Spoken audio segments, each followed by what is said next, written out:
dans le YouTube anglophone, The Critical Drinker a lâché une vidéo qui traite du nouveau trailer de l'Odyssée, le dernier film de Christopher Nolan. Étonnamment, le trailer a obtenu beaucoup plus de dislikes que de likes, et la vidéo du Critical Drinker a amassé environ 3 millions de vues en critiquant fortement celui-ci.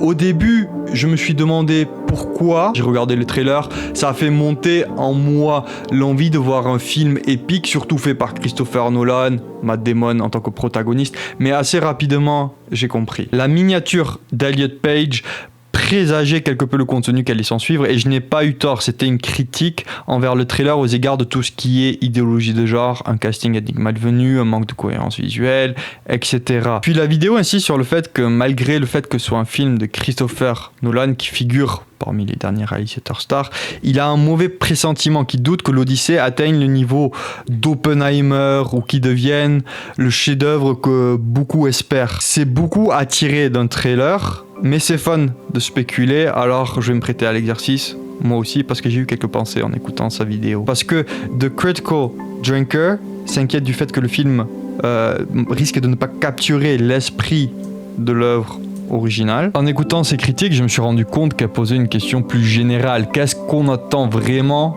d'une adaptation? Est-ce qu'on lui demande de reproduire le plus fidèlement possible l'œuvre originale ou de réussir à raconter cette histoire avec ses propres moyens? Parce que selon la réponse que l'on donne à cette question, on ne regardera pas du tout le même film. Et je pense que c'est là que je me sépare un peu du Critical Drinker vis-à-vis de l'Odyssée. Avant de répondre, regardons ensemble le trailer.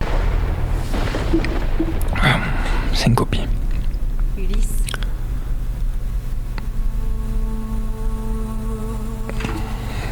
Tu ne veux pas te souvenir? Zendaya qui joue Athéna, hein. Le tonnerre. Le feu. La narration qui aborde les thèmes épiques. La mort. Je me souviens d'une femme, d'un fils,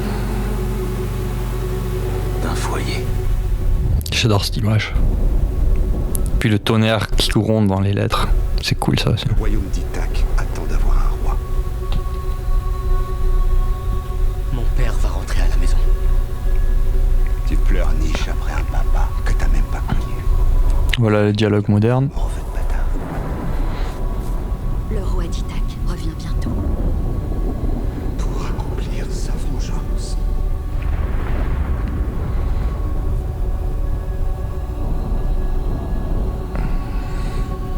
Matt Damon qui revient. La plus terrible.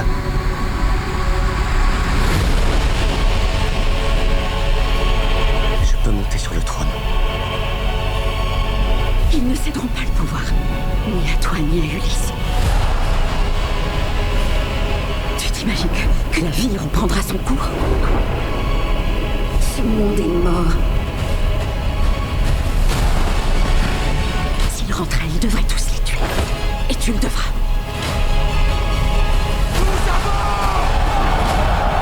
Vous ne parlez pas de façon compréhensible, vous les dieux. Qui ne comprend pas la souffrance? Le sang. Les dieux t'avaient prévenu. Alors je défie les dieux. En vrai, pour moi, le trailer, il capture vraiment tous les thèmes de l'épique. Et ça introduit bien aussi le microcosme et le macrocosme. Vous savez, les deux histoires parallèles qui vont courir. Pas parallèles, je suppose qu'à un moment ça va réintersecter, hein, quand Ulysse revient. Mais bref, maintenant qu'on l'a vu, revenons aux critiques. Parce que selon lui, l'ampleur du projet est peut-être trop ambitieuse. Il estime que l'Odyssée est une œuvre immense, remplie d'épisodes fantastiques, de personnages et de thèmes difficiles à condenser dans un seul long métrage. Je n'ai jamais lu l'Odyssée que les quelques premières pages avant que les doigts de l'aurore ne viennent m'attraper par le col vers la littérature plus immédiatement divertissante. Et nous ne mentons pas des films et vidéos YouTube. Les doigts de l'aurore est la seule métaphore que j'ai retenue du livre. Et justement, ceci me laisse à penser qu'il peut y avoir pas mal de gras à couper. Si tu lis les premières pages de Notre-Dame de Paris, tu comprendras pourquoi ils ont pu le condenser en un long métrage animé au succès phénoménal. Moi, j'aime bien le principe de condenser des livres très travaillés, aux structures narratives fortes et remplies, pour ne garder que le meilleur, tout en préservant la cohérence. Pour faire une comparaison beaucoup plus à même, j'ai adoré le film 3. Contrairement à The Critical Drinker, j'espère juste qu'ils trouveront assez d'action pour tenir en haleine le spectateur. Oui, je pense que le ton général sera quelque peu modifié, mais je pense aussi que les images seront impressionnante, animée par le souffle héroïque du poème d'Homère, juste avec le style à la Christopher Nolan, déjà quelque peu expert en la matière vu tout ce qu'il a fait avec la trilogie Batman. Nolan a fait des films de super-héros épiques et viscéralement modernes, réalistes. Je pense que Nolan voudra essayer de faire de même ici, en jouant avec ce qu'il en est du réalisme, parce que l'Odyssée laisse de la marge avec laquelle jouer. Je trouve marrant que d'une part, on attaque Nolan pour le fait de vouloir s'attaquer à une fiction si fantastique aux proportions si épiques, et que de l'autre, beaucoup l'attaquent pour ce qui serait un manque de réalisme. L'Odyssée est du grand théâtre, mais on veut grandement le limiter dans ses choix pour donner vie à l'épopée. Le casting rempli de trop de célébrités, je ne pense pas que le spectateur voit avant tout des acteurs connus plutôt que les personnages mythologiques. Cet argument me paraît toujours bizarre, parce que la profession d'un acteur consiste à faciliter l'immersion. C'est son but. Recruter des bons acteurs signifie qu'ils devraient pouvoir te faire oublier le film une fois dedans. Le fait qu'il n'y a pas d'un acteur grec dans le film ne me dérange pas. D'ailleurs, c'est marrant de voir cet argument utilisé des deux côtés politiques quand ça arrange finalement. Les dialogues aperçus dans les bandes annonces paraissent trop modernes. C'est un choix stylistique qui peut ou ne peut pas marcher, tout dépend de l'exécution. Le film donnerait une impression de manque de cohérence visuelle avec un mélange de style historique et de design qui ne semble pas fonctionner ensemble. J'ai envie de dire c'est cohérent au moins avec le choix du dialogue plus moderne. Tout le débat autour de ce qui est idéologie des genres, ethnique, au moins c'est cohérent avec le fait de vouloir réécrire un mythe antique, le remettre au goût du jour.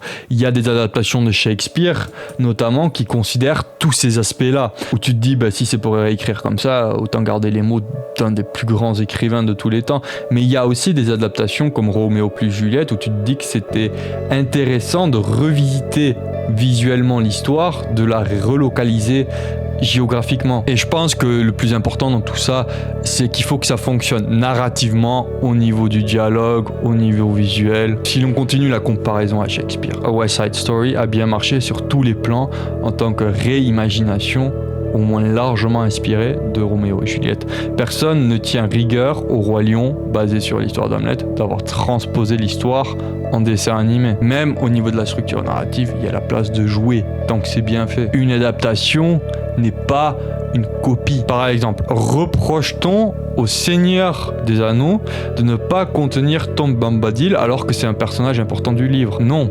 Pourquoi? Parce que l'adaptation fonctionne malgré cette coupure. On ne reproche pas à Jurassic Park de ne pas être fidèle à tous les détails du roman. On ne reproche pas au Shining de Kubrick d'être différent du roman de Stephen King parce qu'il est devenu une œuvre forte en lui-même. On reproche à Game of Thrones d'être trop départi des livres en raison du résultat. Beaucoup est fait du fait qu'il se base sur une réécriture féministe de l'Odyssée, Nolan, mais je n'ai pas lu cette réécriture. Est-ce qu'elle change beaucoup en termes de structure narrative? Est-ce qu'elle veut mettre en avant de manière malvenue des personnages féminins secondaires? Est-ce qu'Elliot Page, transgenre, joue un personnage héroïque mâle qu'on aurait du mal à croire du fait de son statut physique? Je veux dire, c'est pas une montagne. Tant que c'est pas l'incarnation d'un guerrier invincible du genre Achille, ça va. Oui, l'adaptation de Nolan s'éloignerait peut-être d'une épopée grecque, mais Christopher Nolan a un excellent historique. Ça a l'air propre, moderne, avec une grosse production hollywoodienne, contemporaine, avec des éléments antiques, mais c'est voulu, assumé, je pense. Le film semble grandiose, mystérieux, mais il faut désacraliser l'œuvre initiale pour pouvoir en faire une réinterprétation, une réimagination assumée. Si tu critiques le réalisme des armures, des costumes, des décors, des accessoires, ce n'est pas comme si l'Odyssée a réellement pris lieu, puisque tu entends par réalisme n'est alors qu'une version déjà bien hollywoodienne de la Grèce antique. Je comprends pourquoi tous ces éléments inquiètent The Critical Drinker, mais je pense qu'il leur donne un poids qui n'ont pas encore. Je suis d'accord sur un point, il faut de la cohérence. C'est important pour toute œuvre, c'est ce qui fait d'une œuvre une œuvre, de naître un être. Est-ce que, s'il y en a une, tu peux laisser une chance de plaire à l'identité visuelle du film? On ne peut pas vraiment déduire la qualité d'une adaptation de l'Odyssée à partir d'un trailer en la jugeant uniquement en sa fidélité au matériau original. Et c'est la cohérence interne qui a du mérite ou non. D'ailleurs, et c'est à son honneur, je pense que c'est pour ça que sa vidéo YouTube se termine sur l'assertion que Christopher Nolan peut le surprendre, que les signaux qu'il lit comme des indices de mauvais augure n'en sont pas nécessairement.